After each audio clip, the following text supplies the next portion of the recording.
এখন মোদিজির বন্ধুদের নজর পড়েছে কি ভালো ভালো সম্পত্তির উপরে। ওই ভালো সম্পত্তিগুলো বিভিন্ন শহরের যদি ভালো 10টা সম্পত্তি থাকে, 3টে ওয়াকফ সম্পত্তি, বুঝতে পারছেন তো? ওই 3টে সম্পত্তি নিয়ে পুঁজিপতিদের হাতে দিতে হবে। ওই জন্য আইনটাকে একটু ঘুরিয়ে ফিরিয়ে তৈরি করতে চাইছে পুঁজিপতিদের হাতে তুলে দেওয়ার জন্য। তাই সংবিধানকে বাঁচানোর লড়াই আমাদেরকে লড়তে হবে।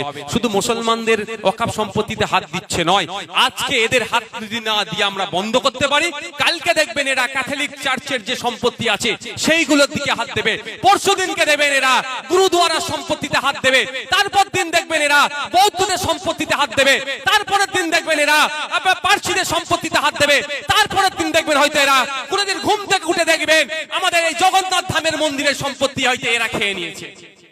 যদিও তৃণমূল এখন আমাদের মন্দিরের সম্পত্তি খেয়ে নিচ্ছে রাজ্যে, উড়িষ্যায় কি হচ্ছে বলতে পারবো না, এরা এরকম ভাবে খেয়ে নেবে। তাদের নজরে পড়েছে, জমি হাঙ্গরদের নজরে পড়েছে। আমাদের লড়াই চালিয়ে যেতে হবে। গণতান্ত্রিক প্রক্রিয়ায় ধর্মনিরপেক্ষতা বজায় রেখে শান্তিপূর্ণভাবে ওয়াকফ সংশোধনী আইনের বিরোধিতা করতে হবে, এটা মাথায় রাখবেন। আর আমাদেরকে গুলিয়ে দেওয়ার চেষ্টা হচ্ছে, কি গুলিয়ে দেওয়ার চেষ্টা হচ্ছে? এটা মুসলমানদের সমস্যা, মুসলমানরা বুঝে নেবে।